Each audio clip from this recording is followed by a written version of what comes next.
하나님, 오늘 이 시간 주님이 나의 죄를 위하여 죽으신 그 은혜와 사랑을 감사하며 오늘 이 시간 하나님 앞에 영광 돌리는 예배가 되게 하여 주시옵소서. 말씀을 통하여서 다시 한번 이 땅에 오신 예수님을 알게 하시고 예수 그리스도께서 우리에게 명하시고 부탁하신 말씀을 준행하며 살아갈 수 있는 참된 예수님의 제자들이 될 수 있도록 이 시간 은혜를 내리워 주시옵소서. 예수님의 이름으로 감사하며 기도 올리옵나이다. 아멘. 이 시간 우리 함께 나눌 말씀은 본문이 오늘은 세 군데입니다. 우리가 세 군데지만 우리가 세 군데 다 찾아서 오늘 말씀을 함께 보도록 하겠습니다. 먼저 우리가 읽은 본문의 말씀은 사무엘하 6장 12절에서 15절 말씀입니다. 사무엘하 6장 12절에서 15절의 말씀,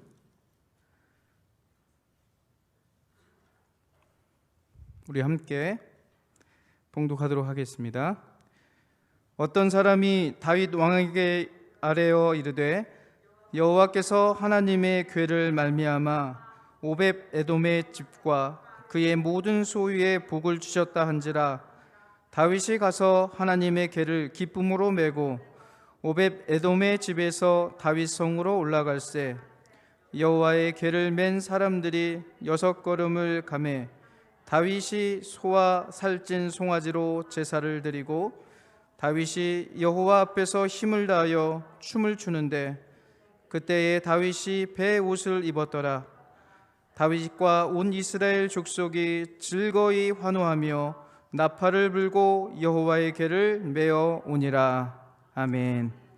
또 한 구절의 말씀은 히브리서 12장 18절부터 24절의 말씀입니다. 히브리서 12장의 말씀입니다. 히브리서 12장 18절부터 24절 말씀입니다.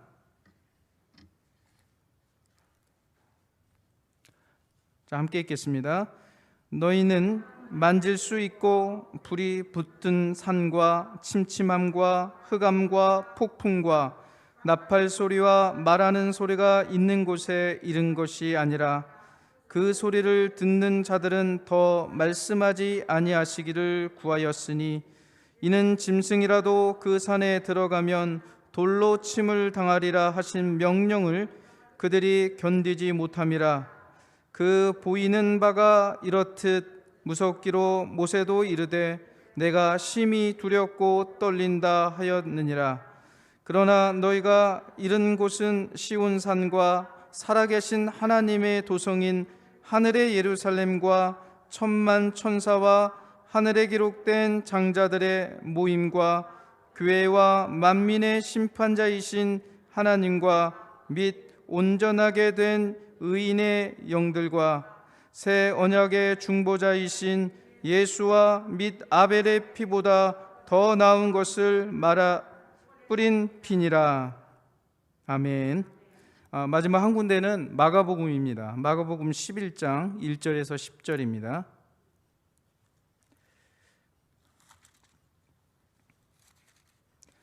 마가복음 11장 1절에서 10절의 말씀입니다. 우리 한 목소리로 함께 다 같이 읽겠습니다. 그들이 예루살렘에 가까이 와서 갈람산 벳바게와 베다니에 이르렀을 때에 예수께서 제자 중 둘을 보내시며 이르시되 너희는 맞은편 마을로 가라. 그리로 들어가면 곧 아직 아무도 타보지 않는 나귀 새끼가 매어 있는 것을 보리니 풀어 끌고 오라. 만일 누가 너희에게 왜 이렇게 하느냐 묻거든 주가 쓰시겠다 하라. 그리하면 즉시 이리로 보내리라 하시니 제자들이 가서 본즉 나귀 새끼가 문 앞 거리에 매여 있는지라. 그것을 보니 거기 서 있는 사람 중 어떤 이들이 이르되 나귀 새끼를 풀어 무엇 하려느냐 하매 제자들이 예수께서 이르신 대로 말한대 이에 허락하는지라. 나귀 새끼를 예수께로 끌고 와서 자기들의 겉옷을 그 위에 얹어 놓음에 예수께서 타시니 많은 사람들은 자기들의 겉옷을 또 다른 이들은 들에서 벤 나뭇가지를 길에 펴며 앞에서 가고 뒤에서 따르는 자들이 소리 지르되 호산나 찬송하리로다.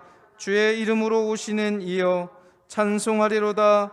오는 우리 조상 다윗의 나라여 가장 높은 곳에서 호산나 하더라. 아멘. 할렐루야. 자, 오늘이 무슨 주일인지 아시죠? 네, 오늘은 종려주일입니다. 자, 종려주일은 갈릴리에서 사역을 마치시고 오늘 예수님께서 예루살렘에 입성하시는 그 입성하는 날이고요. 또 입성할 때에 많은 유대인들이 그 예수님을 종려가지를 흔들면서 예수님을 환영했던 날을 기념하는 날입니다. 이 종려주일은 안식일 다음 날 첫 번째 날로서 고난주간이 시작되는 바로 첫째 날이기도 합니다. 당시 유대인들은 예수님께서 이 땅에 오시는 데 있어서 그를 메시아로 믿었습니다. 즉 우리가 알고 있는 우리의 영혼을 구원해 주시는 메시아가 아니라 유대인들은 바로 로마의 통치하에서 이제 우리를 해방시켜 주시고 옛날 우리 조상들이 영광을 얻었던 다윗의 영광을 다시 재현해 주실 그러한 분으로서 예수님을 맞이하였고 예수님의 그 길을 환호했던 것입니다. 자, 그러나 예수님은 오늘 예루살렘에 입성하는 것에 있어서 그 예수님의 입성은 죽음을 향한 길이었고 또한 섬김을 위한 길이었습니다. 또 용서와 화해를 이루기 위한 길로서 오늘 예수님께서 이 땅에 오신 그 바로 사건은 예루살렘에 입성하는 사건은 바로 예수님께서 평화의 왕으로 이 땅에 오셨다는 것을 알리기 위한 예루살렘의 입성이었던 것입니다. 오늘 읽은 우리 본문의 말씀, 이 세 본문의 말씀을 통해서 오늘 예수님께서 예루살렘에 입성하시는데 그 예루살렘의 입성의 의미를 우리가 함께 본문을 통해서 다시 한번 그 의미를 되찾고자 합니다. 첫 번째로 읽은 사무엘하 6장 12절에서 15절에 있는 말씀이 주는 의미가 무엇이냐 하면 첫 번째로 칼과 창으로 세운 나라에서 하나님이 다스리시는 나라로 변화된 사건을 의미하고 있습니다. 다윗은 헤브론에서 왕이 되었습니다. 하나님이 이제 그를 왕으로 세우시고 나서 이제 왕이 된 후에 여부수 족속으로부터 시온 산성 그리고 예루살렘 성을 얻었습니다. 그리고 블레셋과의 이러한 전쟁 후에 이제 다윗은 하나님 앞에 이 이스라엘 백성들이 다시 신앙이 회복되고 한 마음으로 한 뜻을 만들기 위해서 다윗이 생각했던 것이 저 멀리 있는 하나님의 법궤, 이 법궤를 예루살렘으로 옮겨와야겠다라고 마음을 먹게 됩니다.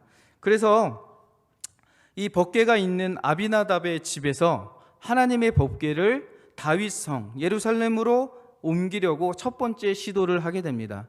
자, 그런데 이 아비나답의 집에서 하나님의 법궤를 옮겨오는 과정에 소가 날뛰어서 그 법궤를 손으로 이제 만지는 웃사가 하나님의 진노를 받아서 죽게 됩니다.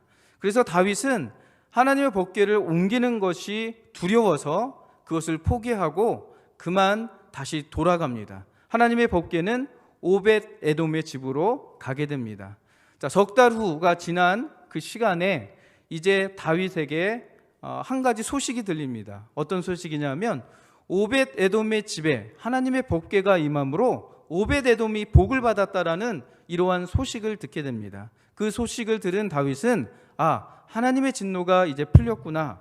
다시 하나님의 법궤를 우리 예루살렘 성전으로 옮겨야겠다라는 마음을 먹고 다시 그 하나님의 법궤를 오벳 에돔의 집으로부터 예루살렘의 장막으로 이제 그 법궤를 옮기게 됩니다. 자, 다윗이 하나님의 법궤가 성으로 이제 옮겨짐을 통하여서 그는 기뻐하였습니다. 즐거워하였고 춤을 추게 되었고 하나님 앞에 영광을 돌리게 되었습니다. 번제와 화목제를 드리고 백성들을 축복한 다윗은 떡과 고기를 백성들에게 나누어 주면서 먹고 즐기게 되었습니다. 법궤가 무엇이기에 이 다윗을 기쁘게 했고 다윗을 춤추게 했을까요? 법궤가 예루살렘으로 옮겨졌다는 것은 어떤 의미가 있을까요? 자, 하나님께서는 시내산에서 출애굽한 이스라엘 백성들과 계약을 세우셨습니다. 그리고 하나님께서는 그 계명이 새겨진 2개의 돌판을 주셨습니다. 법궤는 바로 이 돌판을 넣어둔 언약궤입니다. 법궤는 하나님의 약속과 하나님의 계명 그리고 임재와 말씀을 상징하는 것입니다. 자, 법궤가 예루살렘으로 옮겨졌다는 것은 그 왕국이 이스라엘 왕국이 지금까지는 다윗 왕이 다스리는 그러한 나라였지만 법궤가 예루살렘으로 옮겨진 이후로는 그 나라를 통치하는 보좌에 하나님이 앉아서 하나님께서 다스리시는 나라가 되었다는 의미를 상징하는 것입니다. 이제 이스라엘의 칼과 창으로 이 나라를 확장하고 세웠던 그러한 왕국에서 하나님의 통치를 받는 나라가 되었다는 것입니다. 즉 하나님의 말씀이 중심에 서서 하나님이 이 나라를 다스리시고 이끌어 가신다는 그러한 의미를 갖고 있었던 것입니다. 법궤가 예루살렘으로 옮겨짐으로써 이스라엘이 하나님의 나라가 되는 새로운 길이 열렸듯이 예수님의 예루살렘으로 입성한 이 입성도 우리에게 새로운 삶의 변화를 하나님께서는 요구하고 계십니다. 예루살렘은 하나님의 성전을 의미합니다. 오늘날 교회를 의미하고 있습니다. 또한 고린도전서 3장 16절과 17절에 보게 되면 너희가 하나님의 성전인 것과 하나님의 성령이 너희 안에 거하는 것을 알지 못하느냐라고 말씀하고 있습니다. 즉 우리가 거룩한 성전이고 또 그에 빗대어서 우리가 바로 거룩한 예루살렘이라는 의미가 담겨져 있습니다. 바로 성도의 마음에 예수 그리스도께서 들어가시게 되면 지금까지 나의 능력과 재능과 재력과 또 지식으로 살았지만 내 안에 예수님을 모심으로 하나님의 나를 다스리는 또 하나님의 나를 통치하시는 그러한 주님이 되시는 그러한 삶으로 우리의 모습이 변화된다는 것을 의미하고 있습니다. 또한 법궤가 예루살렘으로 옮겨짐으로 다윗이 기뻐하고 찬양하며 춤을 추는 변화된 모습으로 이렇게 모습이 변했듯이 예수 그리스도가 우리 안에 오시게 되면 우리 안에 기쁨이 넘치게 됩니다. 또한 예수 그리스도가 우리 안에 찾아오시면 우리 안에 감사가 넘쳐나게 됨을 믿으시기 바랍니다. 또한 예수님께서 우리 안에 찾아오시게 되면 찬양이 넘치게 됩니다. 또한 예수 그리스도가 우리 안에 오시게 되면 기적이 일어나고 또한 우리의 삶의 변화가 일어나게 된다는 것입니다. 오늘 우리 모두가 주님을 우리의 마음속에 모셔서 우리의 삶이 감사와 기쁨으로 변화되어지는 그러한 축복된 삶을 사시기를 주님의 이름으로 축원드리겠습니다. 두 번째로 오늘 예수 그리스도의 예루살렘 입성은 오늘 우리에게 용서와 화해의 길을 열어주신다는 의미를 갖고 있습니다. 히브리서 12장 18절에서 24절에 오늘 읽은 우리의 본문의 말씀을 보게 되면 그 내용이 낡은 것과 새로운 것을 대비하고 있습니다. 그리고 신의 산에서 주어진 하나님의 율법과 예수님께서 중보자로 하는 새 언약의 말씀을 비교하고 있습니다. 자, 18절과 21절에 있는 말씀을 보게 되면 신의 산에서 일어난 내용의 말씀입니다. 이 말씀을 보게 되면 화염과 구름과 흑암으로 나타나신 하나님의 절대적인 위엄 때문에 이스라엘 백성들은 하나님의 음성을 듣는 것조차 두려워하고 또 떨고 있는 것을 말해주고 있습니다. 반면에 22절에서 24절에 나오는 말씀에 보게 되면 하나님께서 시온산에서 그리스도인들에게 나타내실 때에 그리스도인들이 하나님의 그 영광의 모습을 보고 기뻐하고 또 하나님께 영광을 돌리는 이야기들이 비교되고 있습니다. 신의 산에서는 하나님이 두려운 분이셨지만 시온산에서 나타나시는 하나님께서는 기뻐하며 즐거움을 받을 대상으로 변화되었던 것을 소개하고 있습니다. 히브리서는 이러한 새로운 관계를 가능케 하신 분이 바로 예수 그리스도다라고 우리에게 증거하고 있습니다. 예수님의 피와 희생으로 말미암아 하나님에게 사람들이 가까이 갈 수 없었지만 그 예수 그리스도의 피로 인하여서 이제 하나님 앞에 가까이 갈 수 있는 우리의 모습이 되었다라고 소개하고 있습니다. 두려움의 대상에서 하나님 앞에 친근감을 가지고 가까이 나갈 수 있는 그러한 대상이 되었다라고 우리에게 말해주고 있습니다. 또한 히브리서는 아벨의 피와 예수 그리스도의 피를 비교함으로써 본문을 마치고 있습니다. 창세기 4장 10절에 보게 되면 땅으로 스며든 아벨의 피는 사람을 저주하는 것이었습니다. 아벨의 죽음은 복수를 요구하는 것이었고 또 하나님의 심판을 요구하는 것이었습니다. 그러나 예수 그리스도께서 흘리신 피는 인간을 저주하는 것이 아니라 용서하고 화해하는 새로운 길을 연 큰 사건이었습니다. 예수 그리스도의 생명과 죽음 그리고 희생의 제물로 드리심은 사람이 하나님과 새로운 관계를 맺는 길을 열어준 큰 사건이었습니다. 용서와 화해 그리고 하나님과의 새로운 관계는 바로 예수 그리스도께서 십자가에 달려 피 흘려주신 예수 그리스도의 희생으로 가능하게 되었다는 것입니다. 오늘 예수님께서 예루살렘에 입성하신 그 입성은 예수님의 피와 희생으로 우리를 하나님과 새로운 관계로 변화시킨 놀라운 사건이었습니다. 죄인의 신분에서 의인의 신분이 되었습니다. 또한 죄인의 신분에서 하나님의 자녀의 신분으로 변화되는 놀라운 사건이 되었던 것입니다. 여러분, 지금까지는 용서를 받아야 할 죄인으로서의 우리의 신분이었지만 이제는 예수 그리스도께서 우리 안에 오심으로 용서를 해야 하는 신분으로 변화되었다는 것입니다. 지금까지는 우리가 용서를 받아야 할 죄인에서 용서를 하는 그러한 사람으로 변화된다는 말입니다. 누가복음 17장 3절과 4절에 보게 되면 만일 형제가 죄를 범하거든 경계하고 회개하거든 용서하라. 하루 7번이라도 내게 죄를 짓고 7번 내게 돌아와 내가 회개하노라 하거든 너는 그를 용서하라 라고 이렇게 말하고 있습니다. 죄를 짓는 것은 우리가 경계해야 되지만 그 죄를 짓고 내가 잘못했습니다라고 회개하는 사람이라면 그를 용서해라 라고 말합니다. 7번 실수를 했더라도 내가 속았더라도 그 사람이 7번 다시 와서 용서를 구하면 그를 용서하라 라고 성경은 우리에게 말해주고 있습니다.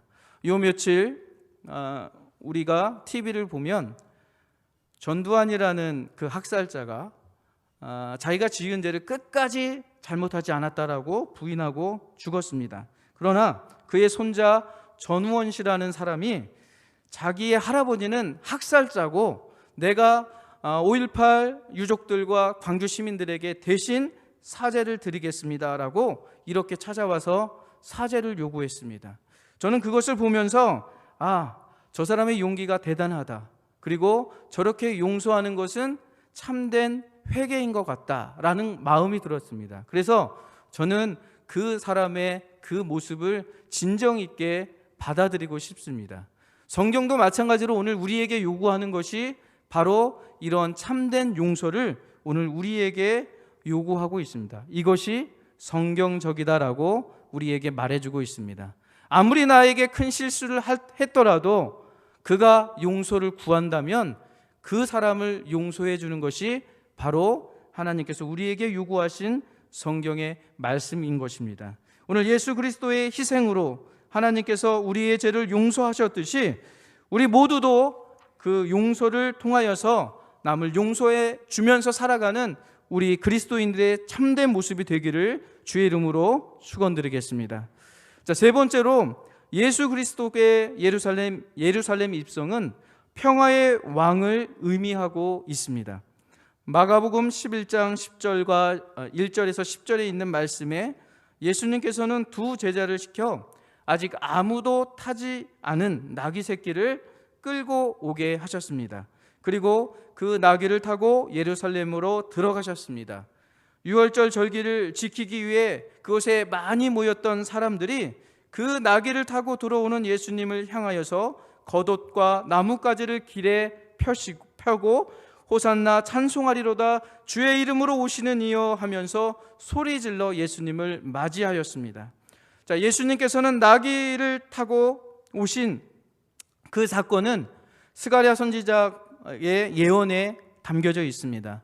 스가랴 9장 9절에 보게 되면 보라 내 왕이 내게 임하나니 그는 공의로우며 구원을 베풀며 겸손하여서 나귀를 타나니 나귀의 작은 것 곧 나귀 새끼니라 라고 스가랴 선지자가 예수 그리스도께서 타고 오실 나귀에 대해서 예언하신 말씀대로 성취된 말씀입니다.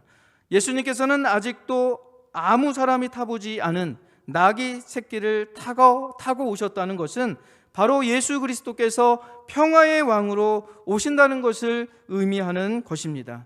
예수님은 온유하고 겸손한 태도로 평화를 위하여 오신 분입니다. 유대인들이 기대했던 메시아, 로마로부터 이스라엘을 해방시킬 왕, 군사적으로 경제적으로 우리를 부유하게 만들 그러한 왕으로, 힘 있는 왕으로 유대인들은 그 예수님을 기다렸지만, 그러나 예수 그리스도는 평화의 상징인 나귀를 타고 오셨습니다. 나귀 새끼를 타신 예수님의 입성은 평화의 왕이심을 예수님께서 선포하기 위한 그러한 방법으로 우리에게 들려주신 사건입니다.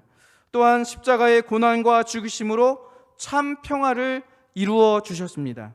이사야 53장 5절에 오늘 주일 오전 말씀에 우리가 함께 읽었듯이 그가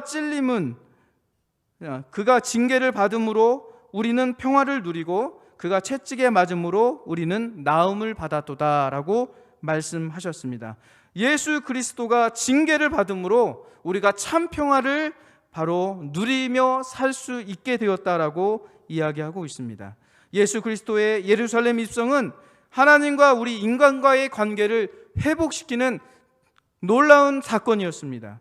또한 예수 그리스도의 예루살렘 입성은 전쟁과 기근, 미움과 다툼, 절망과 아픔이 가득한 온 인류에 평화를 주시기 위한 입성이었던 것을 우리는 기억해야 할 것입니다.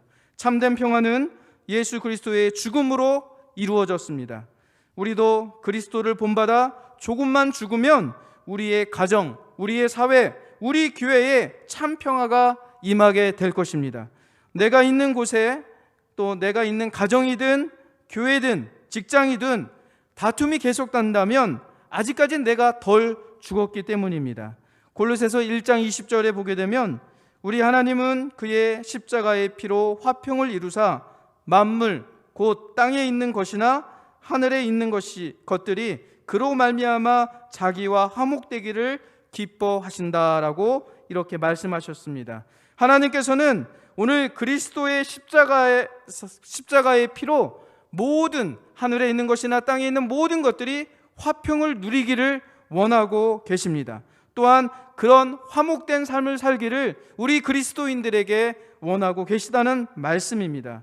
오늘 저와 여러분들이 예수 그리스도의 보혈의 피로 내가 어느 곳에 있든지 화평을 이루는 우리 믿음의 일꾼들이 다 되시기를 주의 이름으로 축원드리겠습니다. 또한 부활하신 주님은 제자들에게 이렇게 말씀합니다. 너희에게 평안이 있을지어다 라고 예수님께서 제자들을 만나서 이런 말씀을 하셨습니다. 또 예수님께서는 평안을 너희에게 주노라 라고 이렇게 말씀하시면서 예수님을 믿는 사람들에게 참 평안을 주시겠다라고 우리에게 말씀하셨습니다. 주님이 주시는 참 평안, 참 평화, 그리고 참된 평강을 저와 여러분 모두 다 받으시기를 주의 이름으로 축원드리겠습니다. 그리고 받은 그 평화와 평강을 통해서 나의 가정, 또 나의 교회, 또 나의 직장, 나의 삶의 터전에서 화목게 되는 축복을 누리시며 살아가는 저와 여러분들의 삶이 되기를 주의 이름으로 축원드리겠습니다.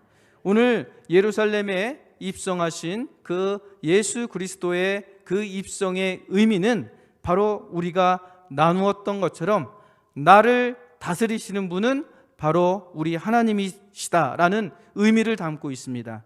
또한 예수 그리스도가 예루살렘에 입성했던 것은 바로 용서와 화해를 위해서 오신 것처럼 우리의 삶 속에서도 다른 사람들을 용서하고 화해하는 그러한 삶을 살라고 요구하고 계십니다.